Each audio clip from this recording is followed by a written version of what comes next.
അപ്പോൾ നമ്മുടെ മൈക്ക് കിട്ടിയതിന് ശേഷമുള്ള ഫസ്റ്റ് വീഡിയോ ആണ് ഗൈസ്. അയ്യോ, സബ്സ്ക്രൈബേഴ്സ് കൂടുമ്പോഴത്തേക്ക് ഭയങ്കര സന്തോഷമാണ്. അയ്യോ, കുറച്ചൊക്കെ തരണം ഗൈസ്.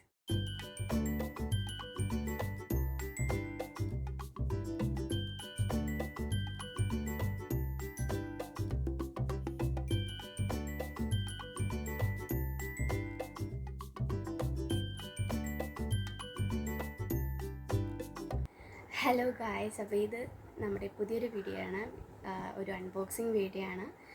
അപ്പോൾ എന്തായാലും എല്ലാവർക്കും വീഡിയോയിലേക്ക് സ്വാഗതം.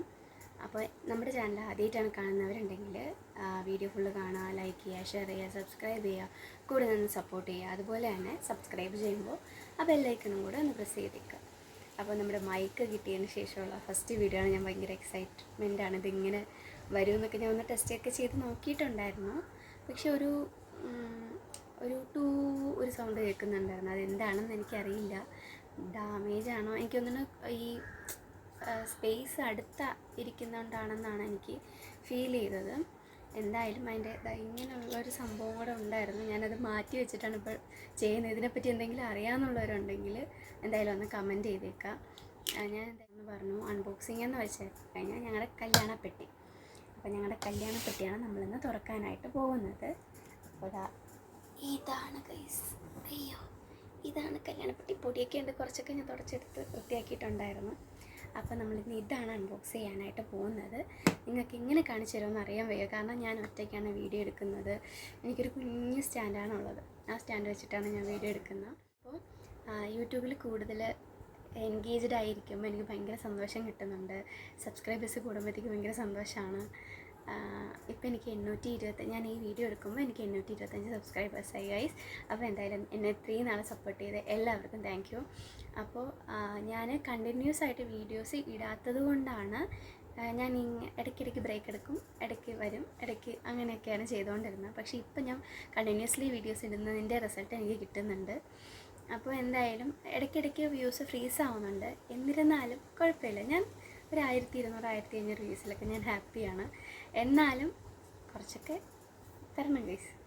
അപ്പോൾ എന്തായാലും നമ്മുടെ വീഡിയോ കാണാം. ഞാൻ ഇരുന്ന് സംസാരിച്ച് ലാഗ് അടുപ്പിക്കുന്നില്ല. എൻ്റെ വീഡിയോസ് നിങ്ങൾക്ക് ഇഷ്ടമാവുന്നുണ്ടെന്നാണ് എൻ്റെ വിശ്വാസം. നിങ്ങളുടെ ഓരോരുത്തരുടെയും സപ്പോർട്ടാണ് എനിക്ക് മുന്നോട്ടുള്ള വീഡിയോ ചെയ്യാനുള്ള പ്രചോദനം, സത്യമായിട്ടും. കാരണം ആദ്യമൊക്കെ എനിക്കിങ്ങനെ വ്യൂസ് ഇങ്ങനെ സബ്സ്ക്രൈബേഴ്സ് കയറാതിരുന്നപ്പോഴത്തേക്ക് ഒരു മടിയായിരുന്നു. എത്ര ഇട്ടാലും കയറുന്നില്ലല്ലോ, പിന്നെ എന്തിനാണ് വെറുതെ ചെയ്യുന്നതെന്നൊക്കെ ഉള്ളൊരിതായിരുന്നു. പക്ഷേ ഇപ്പോൾ എനിക്ക് ഒരു വീഡിയോ എനിക്ക് 1 lakh+ വ്യൂസ് ആയിട്ടുണ്ട്. Get ready with me. അത് ഞാൻ ഒരു ഊള്ള വീഡിയോ ആയിരുന്നു ഗൈസ്, ഞാൻ വെറുതെ എടുത്തിട്ടതായിരുന്നു.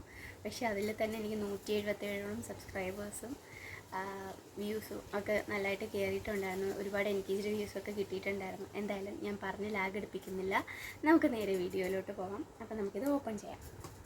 അപ്പോൾ ഈ അപ്പയുടെ പെട്ടിയാണ് ഗൈസ്, അപ്പ ഗൾഫിൽ നിന്ന് കൊണ്ടുവന്ന പെട്ടിയാണത്. അതാ ഇങ്ങനെ ഓപ്പൺ ചെയ്യാണ്. ഇതിൽ വന്നിട്ട് എൻ്റെ കല്യാണ സാരികളാണ് ഇതിനകത്തുള്ളത്.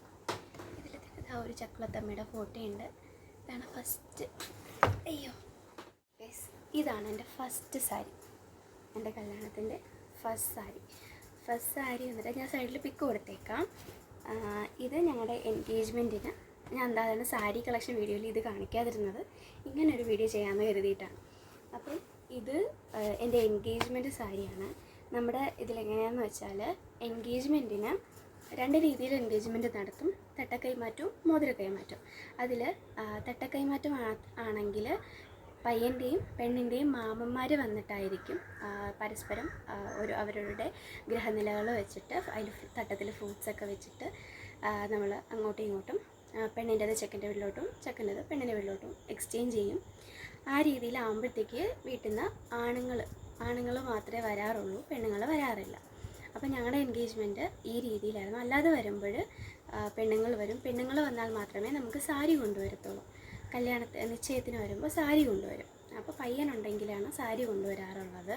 അപ്പോൾ നമ്മുടെ എൻഗേജ്മെൻറ്റിന് ചേട്ടനില്ലായിരുന്നു, അതുകൊണ്ട് നമുക്ക് സാരി കൊണ്ടുവന്നിട്ടില്ലായിരുന്നു വീട്ടിൽ. അപ്പം നമുക്കറിയത്തില്ലായിരുന്നു. പിന്നീട് ഇങ്ങനെ തിരക്കിയപ്പോഴാണ് പറഞ്ഞാൽ നമ്മളൊരു ഗൗണമെല്ലാം ഇടാമെന്നൊക്കെ ഉള്ളൊരു പ്ലാനിലേക്ക് ഇങ്ങനെ ഇരുന്നപ്പോഴാണ് ഞങ്ങളുടെ ഒരു റിലേറ്റീവ് ഒരു മാമ പറഞ്ഞു സാരിയാണ് ഉടുക്കേണ്ടത്, ആ സാരി കല്യാണത്തിന് ഉടുക്കേണ്ടതാണ്, അതുകൊണ്ട് സാരിയാണ് ഉടുക്കേണ്ടത്. നമ്മൾ സാരി വാങ്ങിക്കാനായിട്ട് പോയി. ഞാനും അമ്മയും ഞങ്ങളുടെ ചിത്തിയും കൂടെ ആയിട്ടാണ് ഞങ്ങൾ നമ്മളിത് കല്യാൺ സിൽക്സിൽ നിന്നാണ് വാങ്ങിയിട്ടുണ്ടായിരുന്നത്. അന്നിത് 3200 ആ ഒരു റേഞ്ചിലായിട്ടാണ് ഈ സാരി ആയിട്ടുള്ളത്. നല്ലൊരു സാരിയാണ്. എനിക്കിതിൽ ഏറ്റവും ഇഷ്ടമായിട്ടുള്ളത് ഇതിൻ്റെ ബ്ലൗസായിരുന്നു. ഇതിൽ കൊടുത്തേക്കാം. അപ്പോൾ ഇതായിരുന്നു എൻ്റെ ഫസ്റ്റ് സാരി. ഞാനിതതിന് ശേഷം ഒരു തവണയും കൂടെ ഉടുത്തിട്ടുണ്ടായിരുന്നു. ഒരു അമ്പലത്തിൽ ഉത്സവത്തിന് വേണ്ടിയിട്ട് ഉടുത്തിട്ടുണ്ട്. ഞാൻ നേരത്തെ അന്നത്തെ വീഡിയോയിൽ പറഞ്ഞ പോലെ തന്നെ ഞാൻ ഭയങ്കര സാരി ലവറാണ്. എനിക്ക് സാരി ഉടുക്കാനൊക്കെ ഭയങ്കര ഇഷ്ടമാണ്. അപ്പോൾ ഇതാണ് എൻ്റെ ഫസ്റ്റ് സാരി. നമ്മൾ ഈ സാരി ഉടുത്തിട്ടാണ് കല്യാണ പന്തലിൽ നിൽക്കും. ഈ സാരി ഉടുത്തിട്ട് നമ്മൾ കല്യാണത്തിന് റെഡിയായിട്ട് നിൽക്കുമ്പോഴത്തേക്കും നമുക്ക് നാത്തൂൻ അതായത് പയ്യൻ്റെ സഹോദരി വന്നിട്ട് നമുക്ക് സെക്കൻഡ് സാരി തരും. അതായത് ഈ സെക്കൻഡ് സാരി ആയിരുന്നു പെണ്ണുങ്ങൾ നമ്മുടെ വീട്ടിൽ വന്നിരുന്നെങ്കിൽ, എൻഗേജ്മെൻറ്റ് വന്നിരുന്നെങ്കിൽ നമുക്ക് തരേണ്ടിയിരുന്ന സാരി നമുക്ക് കല്യാണത്തിൻ്റെ അന്ന് പന്തലിൽ വെച്ചായിരിക്കും തരുന്നത്. അപ്പം ആ സാരിയാണ് ഈ സാരി. നല്ല റോയൽ ബ്ലൂ കളറ്. എൻ്റെ സാരികളിൽ എനിക്ക് ഏറ്റവും ഇഷ്ടം, എൻ്റെ ഫേവറേറ്റ് ആയിട്ടുള്ള സാരിയാണിത്. എനിക്ക് ഭയങ്കര ചേരുന്നൊരു കളറാണ്. എനിക്ക് ഭയങ്കര ഇഷ്ടമാണ്. ഞാൻ കല്യാണ സാരി എടുക്കാൻ പോയിട്ടില്ലായിരുന്നു. അപ്പോൾ എടുത്തപ്പോഴത്തേക്ക് ഞാൻ പറഞ്ഞത് ഇത് നമുക്ക് കല്യാണ സാരി ആക്കിയിട്ട് കല്യാണ സാരി ഈ സെക്കൻഡ് സാരി ആക്കാമെന്നാണ് ഞാൻ പറഞ്ഞിരുന്നത്. പക്ഷേ എന്താ പറയുക, അങ്ങനെ ചെയ്തില്ല. നമ്മൾ ഇത് തന്നെ സെക്കൻഡ് സാരി ആയിട്ട് എടുത്തു. പക്ഷേ കല്യാണത്തിന് വന്നവരാവട്ടെ, എൻ്റെ ഫ്രണ്ട്സാവട്ടെ, എൻ്റെ റിലേറ്റീവ്സ് ആവട്ടെ, എല്ലാവർക്കും ഒരേപോലെ ഇഷ്ടപ്പെട്ടത് ഞാൻ ഈ സാരി കൊടുത്തപ്പോഴായിരുന്നു. അതിന് ശേഷം ഞാനൊരു 3-4 തവണയോളം ഞാനിത് ഞങ്ങളുടെ ഒരു റിലേറ്റീവിൻ്റെ കല്യാണത്തിന്, പിന്നെ അടുത്തുള്ള നമ്മുടെ ചിന്നുവിൻ്റെ കല്യാണത്തിന്, അപ്പോൾ അങ്ങനെ ഒരുപാട് കല്യാണത്തിന് ഞാനിത് എടുത്തിട്ടുണ്ടായിരുന്നു. ഇതെനിക്ക് ഭയങ്കര പേഴ്സണൽ ഫേവറേറ്റ് ആയിട്ടുള്ളതാണ്. എൻ്റെ സാരികളിൽ എനിക്ക് ഏറ്റവും ഇഷ്ടപ്പെട്ടിട്ടുള്ള സാരിയാണ് ഈ സാരി. അപ്പോൾ ഇത് ഉടുത്തിട്ട് നമ്മൾ പന്തലിൽ ഇറങ്ങും. താലപ്പൊലിയും വിളക്കൊക്കെ ആയിട്ട് ഫോട്ടോ ഉണ്ടെങ്കിൽ ഞാൻ കൊടുത്തേക്കാം ഗൈസ്. താലപ്പൊലിയൊക്കെ ആയിട്ട് നമ്മൾ ഈ സാരി ഉടുത്തിട്ട് ഇറങ്ങിയിട്ടാണ് പയ്യൻ്റെ കയ്യിൽ നിന്ന് അടുത്ത സാരി വാങ്ങിക്കുന്നത്. അത് വന്നിട്ട് ആ പയ്യൻ്റെ കയ്യിൽ നിന്ന് സാരി വാങ്ങിയിട്ട് പോയിട്ടാണ് നമ്മൾ കല്യാണ സാരി ഉടുത്തിട്ട് താലി കെട്ടാനുള്ള സാരി ഉടുത്തിട്ട് വരുന്നത്. അതാണ് എൻ്റെ ഈ സാരി. ഇത് ഞാൻ ഫോട്ടോസൊക്കെ ഇട്ട് നിങ്ങൾ കണ്ടിട്ടുണ്ടാവും. ഇതാണ് എൻ്റെ തേർഡ് സാരി. അങ്ങനെ അന്ന് മൊത്തം ഞാൻ 3 സാരി ഉടുത്തു ഗൈസ്. അപ്പം സാധാരണ അമ്പലത്തിലേക്ക് പോകുമ്പോൾ എല്ലാവരും സാരിയെല്ലാം ഉടുക്കുന്നത്. അതുകൊണ്ട് ഞാൻ തന്നെ പറഞ്ഞു, എന്തായാലും നമ്മളന്ന് 3 സാരി ഉടുക്കണ്ട, രാവിലെ കൂടെ വേറൊരു സാരി ഉടുക്കണ്ടെന്ന് വിചാരിച്ചിട്ട് ഞാൻ ചുരിദാറാണ് രാവിലെ ഇട്ടിട്ടുണ്ട്. അമ്പലത്തിൽ പോയപ്പോൾ രാവിലെ ഇട്ടിട്ടുണ്ടായിരുന്നത്. അപ്പോൾ ഇതാണ് നമ്മുടെ തേർഡ് സാരി. ഈ സാരി ഉടുത്തിട്ടായിരുന്നു ഞങ്ങളുടെ കല്യാണം. ഇത് എനിക്ക് ഭയങ്കര ഇഷ്ടമാണ്. റീസെൻ്റായിട്ടൊക്കെ ഞാൻ ഞങ്ങളുടെ റിലേറ്റീവിൻ്റെ എൻഗേജ്മെൻറ്റിനൊക്കെ ഉടുത്തിട്ടുണ്ടായിരുന്നു. ഇതാണ് എൻ്റെ തേർഡ് സാരി. ബ്ലൗസൊക്കെ ഇവിടുത്തെ അമ്മ തന്നെയാണ്, ചേട്ടൻ്റെ അമ്മ തന്നെയാണ് സ്റ്റിച്ച് ചെയ്തിട്ടുണ്ടായിരുന്നത്. ഇതിപ്പോൾ യൂസ് ചെയ്യാതിരുന്ന് കുറച്ചൊക്കെ ഒന്ന് ചീത്തയായിപ്പോയി. കാരണം ഞാൻ ഒരുപാട് വണ്ണം വെച്ചു. കല്യാണ ടൈമിലൊക്കെ എനിക്ക് 56 kg ഉണ്ടായിരുന്നുള്ളൂ. ഇപ്പോൾ 70+ ആയി ഗൈസ്. നമ്മുടെ സെയിം ബ്ലൗസായിട്ട് മാച്ച് ചെയ്താലല്ലേ നമുക്ക് ആ ഒരു സാരിയുടെ എക്സാക്റ്റ് ഭംഗി നമുക്ക് കിട്ടുള്ളൂ. അപ്പോൾ ഇതാണ് എൻ്റെ സാരികൾ. ഇത് വന്നിട്ട് ചേട്ടൻ ഞങ്ങളുടെ കല്യാണത്തിന് എടുത്തിരുന്ന മുണ്ടാണ്. ഇത് ഇരുന്നിട്ട് ഇങ്ങനെ കറയൊക്കെ കാണാം. ഇരുന്നിട്ട് കറയൊക്കെ വീണിട്ടുണ്ട്. ഉടുത്തിട്ടില്ല ചേട്ടൻ, പിന്നെ ഇത് ഉടുത്തിട്ടില്ല. ഇതാണ് ഞങ്ങളുടെ കല്യാണത്തിന് ചേട്ടൻ കൊടുത്തിരുന്ന മുണ്ട്. അത് കഴിഞ്ഞിട്ടതേ ഷർട്ട്, ചേട്ടൻ്റെ ഷർട്ട്. കല്യാണത്തിന് ഇത് ഏത് ടൈപ്പ് മെറ്റീരിയലാണെന്ന് എനിക്കറിയത്തില്ല. ഒരു ടിഷ്യൂ പോലെ ഇരിക്കുന്നുണ്ട്. ഒരു സിൽക്കി ചൈനീസ് കോളർ വരുന്ന ഷർട്ടായിരുന്നു. ഇതിൽ ഒരുപാട് കറയൊക്കെ ആയിട്ട് നമ്മുടെ ഹാരത്തിൻ്റെയൊക്കെ കറ പറ്റിയിട്ടുണ്ടായിരുന്നു. ഇതിൽ ഞങ്ങളതൊരു റോസ് പെറ്റൽസിൻ്റെ ഇങ്ങനെ മടക്കി വെച്ചിട്ടുള്ള ടൈപ്പ് ഓഫ് മാലയായിരുന്നു. അപ്പോൾ അത് ഞാൻ ഫോട്ടോ സൈഡിൽ കൊടുത്തേക്കാം. ഇതാണ് ചേട്ടൻ്റെ ഷർട്ട്. അതുപോലെ തന്നെ നമുക്ക് കല്യാണപ്പെണ്ണിന് ഡ്രസ്സ് കൊണ്ടുപോകുമ്പോൾ കല്യാണപ്പെട്ടിയിൽ കുങ്കുമം, മഞ്ഞൾ അങ്ങനെയുള്ള എന്തൊക്കെയോ സാധനങ്ങൾ വെക്കുക എന്നുള്ളൊരു ആചാരമുണ്ട്. അതെനിക്കറിയത്തില്ലായിരുന്നു. അപ്പോൾ ഇപ്പോഴും ഞാനത് എടുത്ത് മാറ്റാതെ പെട്ടിക്കകത്ത് ഇരിപ്പുണ്ട്. കാണിച്ചു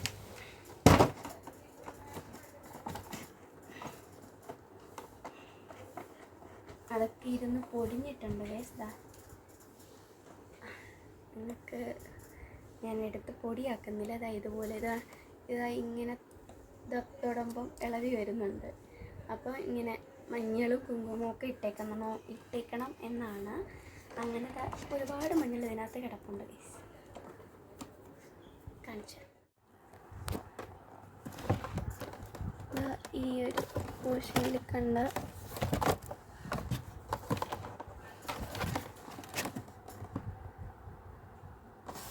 ഇതിനകത്ത് ഇങ്ങനെ കിടപ്പുണ്ട്. അപ്പോൾ എന്തായാലും ഈ ഒരു വീഡിയോ ഇഷ്ടമായെന്ന് കരുതുന്നു. വീഡിയോ ഇഷ്ടമായാൽ ലൈക്ക് ചെയ്യുക, ഷെയർ ചെയ്യുക, സബ്സ്ക്രൈബ് ചെയ്യുക, കൂടുതൽ സപ്പോർട്ട് ചെയ്യുക. അപ്പോൾ ആദ്യം പറഞ്ഞതുപോലെ തന്നെ വീഡിയോ ആദ്യമായിട്ട് കാണുന്നവരുണ്ടെങ്കിൽ ബെലൈക്കൺ ഓൾ ഒന്ന് പ്രസ് ചെയ്യുക.